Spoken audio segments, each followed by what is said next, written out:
আসসালামু আলাইকুম সবাইকে। আজকে আমরা অংশীদারি ব্যবসার ৩ টা অনুপাত সম্পর্কে জানবো। এই ৩ টা অনুপাত থেকে প্রতি বছরই কোয়েশ্চেন আসে। একটা হচ্ছে নতুন অনুপাত, একটা হচ্ছে লাভ অনুপাত, একটা হচ্ছে ত্যাগ অনুপাত। তাহলে নতুন অনুপাত নিয়ে আমাদের কোনো সমস্যা না থাকলেও আমাদের সমস্যা যেখানে হয় সেটা হচ্ছে লাভ অনুপাত এবং ত্যাগ অনুপাত নিয়ে। এখন এটা কি সমস্যা? সমস্যা হচ্ছে এই লাভ অনুপাতের ক্ষেত্রে একটা সূত্র আছে। সেটা হচ্ছে নতুন অনুপাত মাইনাস পুরাতন অনুপাত এবং ত্যাগ অনুপাতের সূত্র হচ্ছে পুরাতন অনুপাত মাইনাস নতুন অনুপাত। এখন আমাদের যে সমস্যাটা হয় সেটা হচ্ছে পরীক্ষার হলে যে আমরা কনফিউশনে পড়ি। লাভ অনুপাত মাইনাস নতুন অনুপাত দিব না নতুন অনুপাত মাইনাস লাভ অনুপাত দিব। এই যে কনফিউশনের জন্য দেখা যায় আমরা সহজ জিনিসটা খুব ভুল করে আসি। তাহলে আজকে আমরা শিখবো শর্ট টেকনিকের মাধ্যমে কিভাবে এইটা আমরা আজীবন মনে রাখতে পারি। তাহলে চলো শুরু করি। তাহলে কি প্রথমে হচ্ছে এইটা আমাদের অতটা দরকার নেই। দরকার কি হয়? লাভ অনুপাত এবং ত্যাগ অনুপাত। তাহলে লাভ অনুপাতের জন্য আমরা মনে রাখবো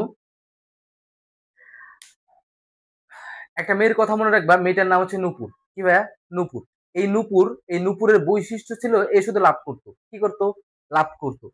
মানে যেখানেই যেত না কেন সেখানে কি করতে চাইতো? লাভ করতে চাইতো। এবং আরেকটা ছেলে ছিল তার নাম হচ্ছে পুরাণ। মানে ওরই বন্ধু। ও শুধু সব ত্যাগ করে দিত। মানে ওর তো লাভ ঠাভের দরকার ছিল না। তাহলে কি করতো? শুধু ত্যাগ করে দিত। মানে নূপুরের বৈশিষ্ট্য কি ভাইয়া? ও শুধু লাভ করতো। আর পুরাণের বৈশিষ্ট্য কি? ও শুধু ত্যাগ করতো। এই দুইটা জিনিস মনে রাখলে দুইজনের বৈশিষ্ট্য মনে রাখবা তো এটা শেষ। মানে নূপুর নূপুর কি করে ভাইয়া? লাভ করে। লাভ করে। আর পুরাণ কি করে? ত্যাগ করে। পুরাণ ত্যাগ করে। তাহলে শেষ। নূপুর লাভ করে। নূপুর মানে কি? এই ন। প্রথমে কি আছে ভাইয়া? ন। তাহলে নতে নতুন। নতে কি? নতুন। এরপরে কি আছে? পয়রস্যু। নর পর কি আছে? পয়রস্যু। তাহলে আগে নতুন আছে। তারপরে কি প আছে? তার মানে নতুন মাইনাস পুরাতন। নতুন মাইনাস পুরাতন। এটা কোন অনুপাত ভাই? এই যে লাভ অনুপাত। কোন অনুপাত? লাভ অনুপাত। এবার আসো পুরাণ। তাহলে পুরাণ। তাহলে প আছে প্রথমে। প্রথমে কি আছে? প। তাহলে পতে কি?